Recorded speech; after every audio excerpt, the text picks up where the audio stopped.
Good day, my name is Angelo. This is Nation's Voice Tower, your most preferred YouTube channel. Straight to the matter of the day. No jokes today because we have lots of things to exhaust. From the look of things, it seems a few weeks from now will be very busy for President Bola Ahmed Tinibu in different courts and different investigative agencies. All right, what am I trying to say? Now, it's trying to go viral, and the news is on everybody's lips.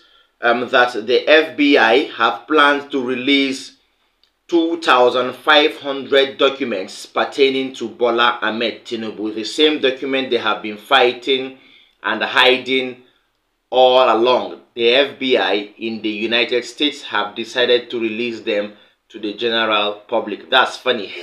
Yes, that means these few weeks are going to be busy for Bola Ahmed Tinibu, because the case with him and Atiku is also happening this week, and then now the FBI have agreed to release his records with them from the day he stepped his foot in US, who he is, who his real name, what he really is, and so on and so forth.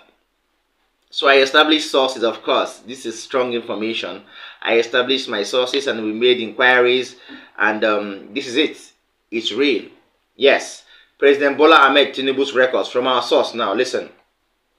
President Bola Ahmed Tinibu's records with the United States Federal Bureau for Investigation, FBI, will be released beginning in October in compliance with the Freedom of Information Request, FOI. You see, a very organized country, they have a freedom of information, not in Nigeria. Back in Nigeria, where instead of when you request for information, they hide it. The judiciary hides it. Yes. The documents are approximately 2,500 documents, and they are all related to Bola Ahmed Tinibu, according to a report by People's Gazette.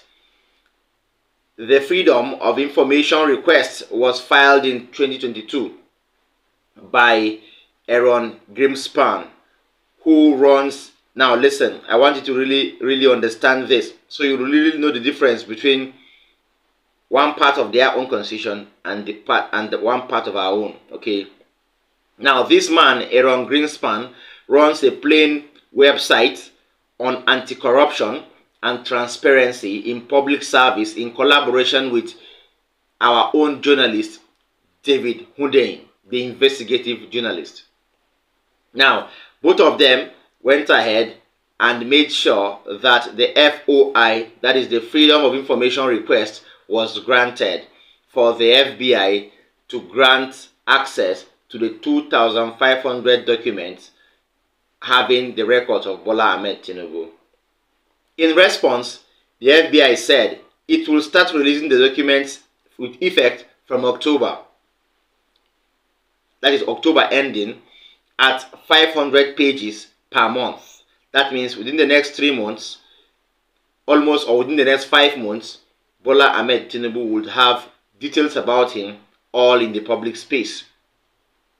The FBI identified a total of approximately 2,500 pages in response of the request with number 1553430/00 and 158747/000. The United States body of the investigation has agreed to release these documents to the public space and to those who asked for it, that is David Hundeyin and his colleague, with effect from October. The State Department said it would start to turn out 450 pages from its archive on Bola Tinibu every 6 weeks. Good. So very soon we'll have things out in the public space. All right, and the truth remains that Bola Tinibu would actually, well, I don't know what he has done with the FBI, because with the recent issue in Chicago State University, that means everybody can be compromised. Yes, so I don't know what he has done with the FBI. Yes, we all know that the FBI is hardly compromised, but nobody can be trusted these days. Okay, so we don't know if he has paid money or if he has done something And the FBI are now boldly saying they want to release his records. 2,500 documents. What did he do? Did he build USA? Did he build Nigeria? Why are his documents 2,500?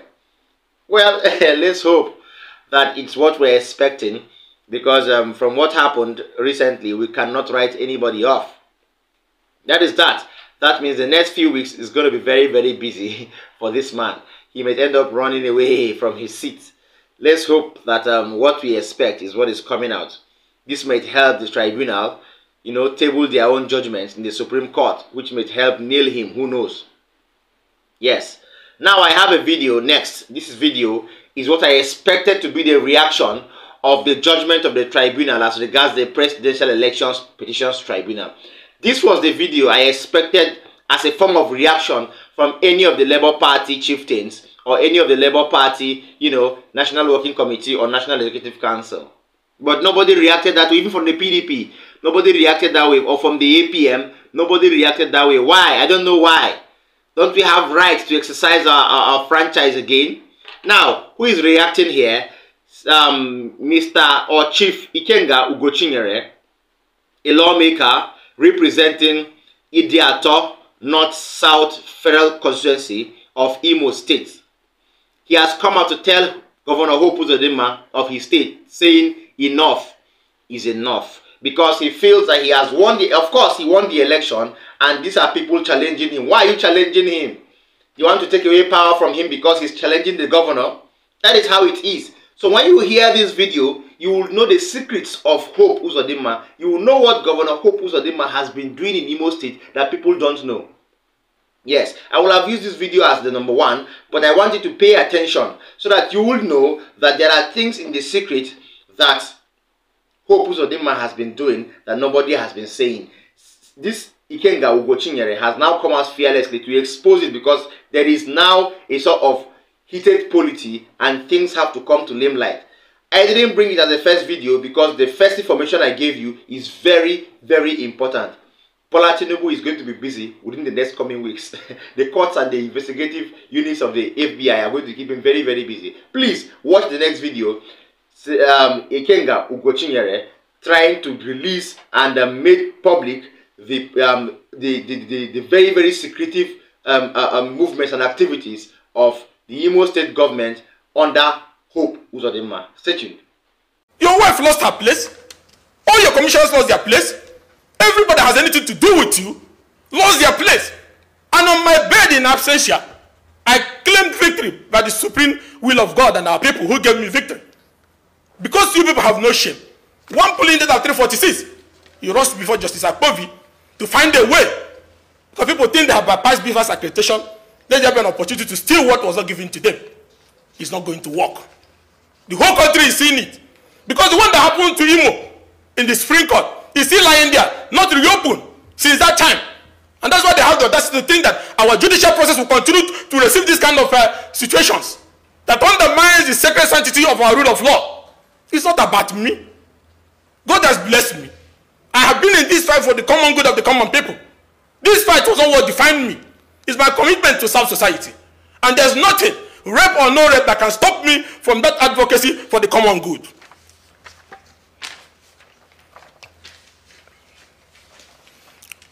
The man who's the man's OPC used to challenge me came third and won one polling unit out of 346, like I said before. They have challenged these issues, and courts have held the venue valid, and they lack the local standard to challenge it. This case came as a result of the boldness of Uzodinma to take fake papers to Supreme Court and mislead the Supreme Court to declare him winner from fourth position. Hence, they planned a repeat of using a man who won one polling unit out of 346 and came third in an election to silence a man who the people elected. But you cannot. We have fought these political monsters over the years, and we will keep fighting them. Hope of a better society dies when men of goodwill shy away based on temporary issues and abuse of the system from fighting. We will not shy away. Justice Akpovi's decision, and I repeat, Justice Akpovi's decision to use a pre-election matter the supreme will of our people is very disappointing, and we will challenge it vigorously at the appeal court. And God's willing, we will claim the sacred victory given to us, for which they have one pulling in it out of 346, men of no shame, and they rush to court because they want to destroy the integrity of our judiciary.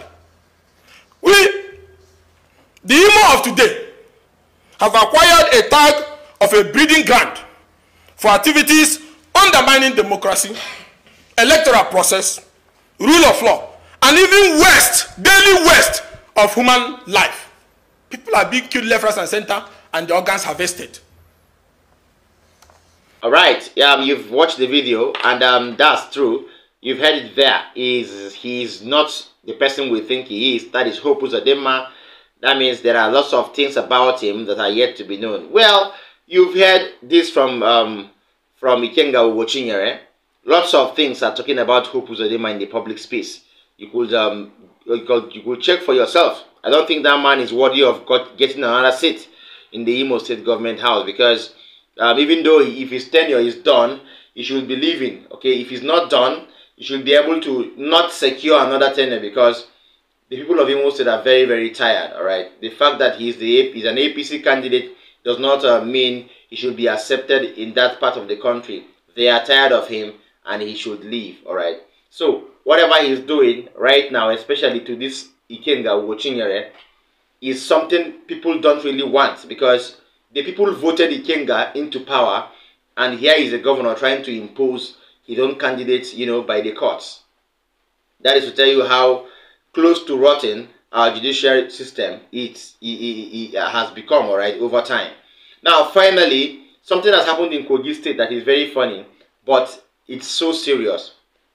The government of Kogi State, headed by Yahaya Bello, have made a decree, okay, under a sort of policy that any political party going on synergies or trying to acquire the rights to advertise on billboards and so on must deposit a whooping sum of 50 million naira. This is a political propaganda in order to stop lots of political parties from making headway through reaching out to each supporters by public media system. All right, this is very, very bad. This is another political strategy that I didn't see coming. Why will Yahaya Bello be this stain and this? I would say he's heartless. This is something else. How can you tell political parties to pay 50 million naira because they want to advertise on a billboard? So if political parties want to use 10 billboards now, that means they'll be paying close to how much? Let's check it out. Let's say they want to use 10 billboards. They'll be paying close to, if not close to, 1 billion naira. And the Electoral Act specify that no political party or candidate should spend more than 1 billion or up to 1 billion when you are preparing in the build-up for your own election. Yes, it's in the Electoral Act. I didn't write it. We didn't write it. Okay, so why will Yahaya Bello come and make a stipulated policy like this, trying to, truncate the plans of other political parties not to showcase or reach out to their supporters via media system? Well, Dino Melaye on this, trust him, he had to make a visit, and he visited the Federal Competition and Consumer Protection Commission, FCCPC, and he made that complaint, all right, of the outrageous and discriminating prices of synergies and advertising billboards or platforms by the government of Yahaya Bello. Please, this is highly political. It shouldn't be accepted. Stay tuned for Dino Melaye. And rightly so, before the Federal Competition and Consumer Protection Commission over the obnoxious law and outrageous pricing system for advertisement in Kogi State as pronounced by the Kogi State government. And we are here because we do know and believe that the Federal Competition and Consumer Protection Act mandates this commission to accept complaints and interfere or intervene with issues that have to do with commerce. I know your mandate only allow complaints that is commerce related, and because what the draconian law by the Kogi State government that have to do with signages. The issue of signages are not security issues. They are not religious issues. They are issues of commerce, because the establishment responsible for the collection of signage fees in Kogi State is a money-generating agency. So I know that this is within your mandate and your purview as a commission. That is why we are here to lay this complaint and deliver petition. The Kogi State government have given discriminatory pricing as it relates to signages. They've given outrageous prices as it relates to pricing. And I know your mandate also forbid excessive pricing. By your mandate and the act establishing this commission, you are also against extraneous excessive pricing system and to also protect competition. So we are here to lay this complaint because the Kogi State government declared that for any political party in Kogi State to advertise, to raise billboards, to paste posters and other signages, you will have to first make a whooping, pay a whooping sum of 50 million naira deposit. And then there's a 2 million price on each billboard that is mounted or erected within the territorial space of Kogi State. By the time we look at the available billboards we have already, we will be spending over 1 billion naira. We will have to pay over 1 billion naira in order to advertise, in order to promote our political party through signages across the state. And Section 88 of the Electoral Act is very clear that we are not permitted as a party or as a governorship candidate to spend more than 1 billion naira in totality for our elections. So if signages alone is going to cost us over 1 billion, then we will be committing an offense because we would have contravened the provisions of the Electoral Act. So we are here to make sure that there is amelioration, there's palliation and correction to this obnoxious, draconian, selective, disruptive order by the Kogi State government that is targeted definitely at all other political parties and opposition parties in the state. Yes, it's happened and it's still on course. We hope that this particular complaint by Dino Melaye will be heard, because Yahya Bello is stopping at nothing to make sure that other political parties don't advertise anything on any billboard in Kogi State as far as he's the governor. This is funny. Well, that is that on that update. I would urge you to please like our videos. I love what you're doing. Don't forget to share them. Don't also forget to, drop a comment for us in the comment section, please, because we need your comments in order to grow. Tap the subscribe button as well as the notification bell so that we'll get to link up anytime, any day. See you next time. Bye.